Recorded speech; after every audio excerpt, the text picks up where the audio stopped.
Baik, sebelum kita mulai pembelajaran hari ini, silakan ketua kelas untuk pimpin doa terlebih dahulu.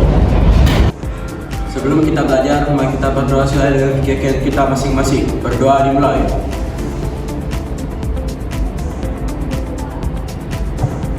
Berdoa selesai.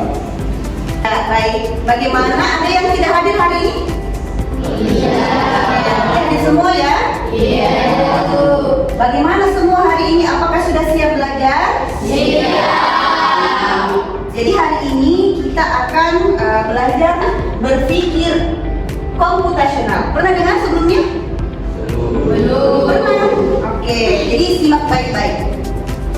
Nah, guru mau tanya, pernahkah kalian menyusun langkah-langkah dalam membuat atau melakukan sesuatu agar tidak salah urutannya? Pernah. Seperti apa? Melakukan sesuatu pada saat mau bikin mie goreng, ada urutannya atau ada langkah-langkahnya? Ada. Siapa yang bisa? Siapa yang berani? Oke, coba ke kelas. Pertama, buka bumbunya. Ya. Kedua, tuangkan semua bumbunya. Ya, betul. Ketiga, panaskan air sampai mendidih. Ya. Keempat, masukkan mie dan tunggu hingga matang. Ya. Setelah matang, saring minyak dan tuangkan di dalam piring isi bumbu tersebut dan campur.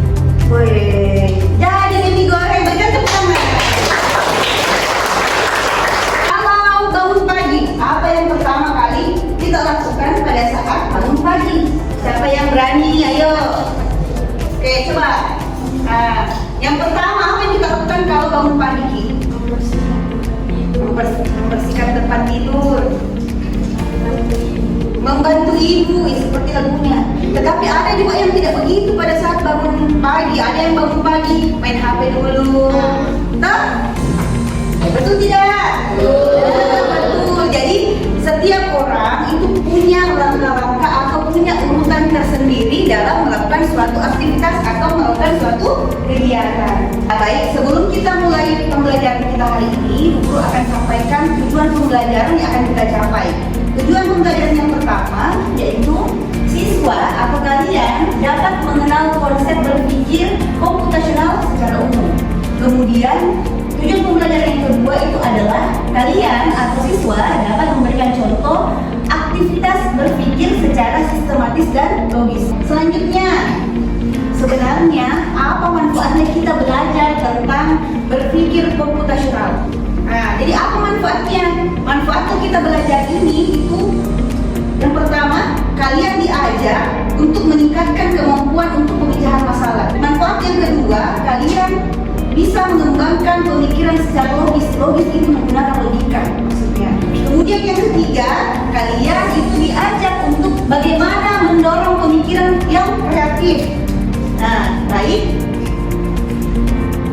Apa itu berpikir komputasional? Jadi berpikir komputasional itu adalah cara berpikir yang digunakan untuk memecahkan masalah dengan menggunakan langkah-langkah yang sistematis dan logis. Komponen utamanya itu ada 4. Yang pertama, dekomposisi. Kemudian yang kedua, pengenalan pola.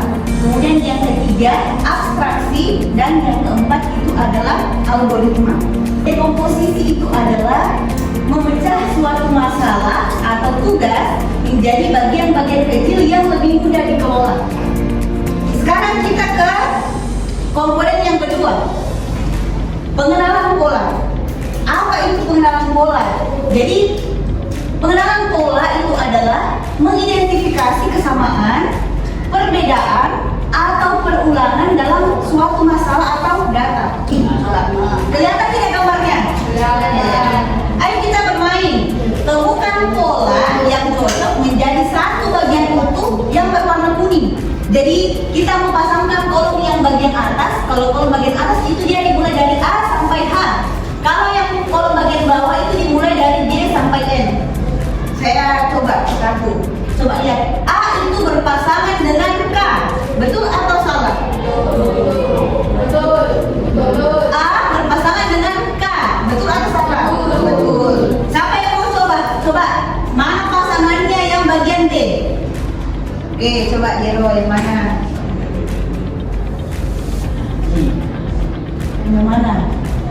Bagian B berpasangan dengan I. Oke, benar. Siapa lagi?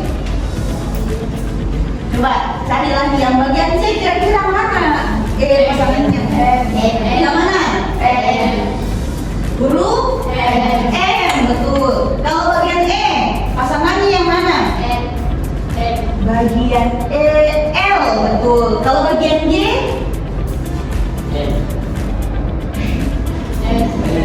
Kalau bagian G di atas dia pasangannya dengan apa yang di bawah? Masa coba perhatikan baik-baik polanya.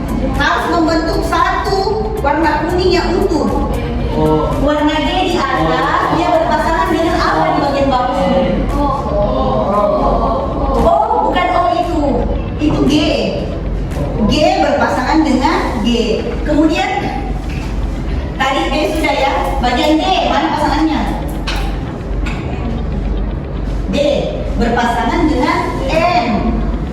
Kemudian bagian F berpasangan dengan H, betul. Yang bagian H berpasangan dengan J. Iya, betul, berpasangan dengan J. Itu yang kalian lakukan itu adalah pengenalan pola. Ini sering dilakukan kalau kalian main game atau kalian main TTS, kalian main atau belajar matematika. Jadi sebenarnya yang saya lakukan itu adalah sudah melakukan komponen berpikir komputasional. Bisa dipahami? Bisa. Ketiga, sekarang kita masuk di abstraksi. Nah, apa itu abstraksi? Jadi abstraksi itu adalah kita menyederhanakan masalah dengan mengabaikan detail yang tidak penting dan fokus pada aspek yang relevan. Oke. Nah, sekarang kita ke komponen yang terakhir atau yang keempat. Namanya itu algoritma. Apa itu algoritma? Jadi algoritma itu adalah urutan langkah-langkah yang terstruktur, kemudian logis, kemudian baik yang harus diikuti untuk menyelesaikan suatu masalah. Oke, contohnya coba lihat. Pernah jadi minum teh? Pernah. Suka minum teh? Suka. Tahu dong caranya bikin teh? Tahu. Oke, jadi contoh algoritma di kehidupan sehari-hari. Algoritma tadi itu apa? Urutan atau langkah-langkah. Pertama, kalau mau bikin teh, masukkan teh, kemudian masukkan gula secukupnya, kemudian tuang air panas dari termos. Kalau ada termos, saya sudah dipanci. Kemudian aduk gula sampai rata, kemudian teh siap disajikan. Itu tadi dari yang guru sudah jelaskan. Silakan coba diskusikan dengan teman kelompoknya tentang bagaimana urutan atau langkah-langkah yang aktivitas yang kalian lakukan. Misalnya contoh tadi aktivitas pada saat bangun pagi atau kemudian aktivitas membuat teh. Apa aktivitas yang kita lakukan dalam kehidupan sehari-hari? Coba diskusikan dengan kelompok kecilnya dulu.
adalah hasil Jelaskan.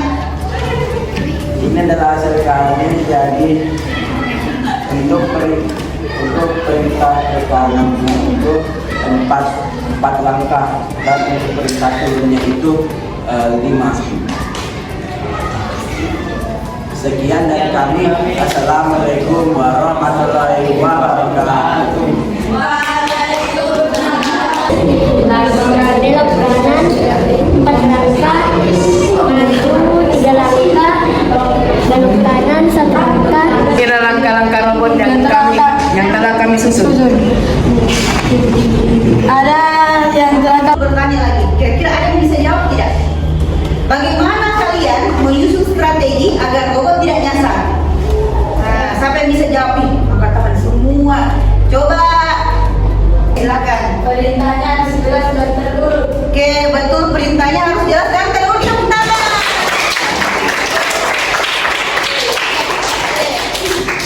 Sekarang Pak Guru mau tanya lagi.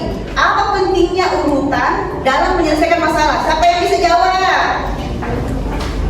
Oke, saya pilih coba Askia. Apa pentingnya? Agar perintah Oke, kita berikan tepuk tangan. Setelah melakukan kegiatan pembelajaran hari ini, sebenarnya berpikir komputasional itu seperti punya kotak alat ajaib di otak. Kalian berpikir menggunakan otak. Nah, kemudian yang membuat kita bisa memecahkan masalah melalui langkah demi langkah untuk menemukan solusi. Jadi tadi ada masalah di Kasuki, bagaimana caranya itu robot supaya bisa mencapai garis finish. Ada rintangannya, bagaimana caranya kalian berdiskusi, kalian berpikir untuk memecahkan suatu masalah. Itu yang disebut dengan berpikir komputasional. Berarti hari ini kalian sudah berpikir komputasional, berpikir secara logis untuk menyelesaikan masalah. Kita berikan tepuk tangan. Kita sudah mengikuti kegiatan pembelajaran hari ini, maka dari itu guru akan menyimpulkan bahwa kegiatan pembelajaran hari ini itu kita belajar tentang berpikir komputasional, di mana di dalam pembelajaran itu, di dalam pembelajaran berpikir komputasional itu terdiri atas 4 komponen. Ada yang masih ingat? Yang pertama apa? Ya, yang pertama adalah dekomposisi. Yang kedua apa? Pengenalan pola. Yang ketiga? Ya, betul, abstraksi. Dan yang keempat? Ya, algoritma. Berarti kegiatan pembelajaran ini itu menyangkut ada 4 komponen. Ya, jadi bagaimana kegiatan pembelajaran hari ini? Apakah seru atau biasa saja? Baik, nah sekarang Bu Guru akan memberikan asesmen. Bu Guru mau tes, kalian paham tentang pembelajaran kita hari ini atau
Sampai di sini materi kita hari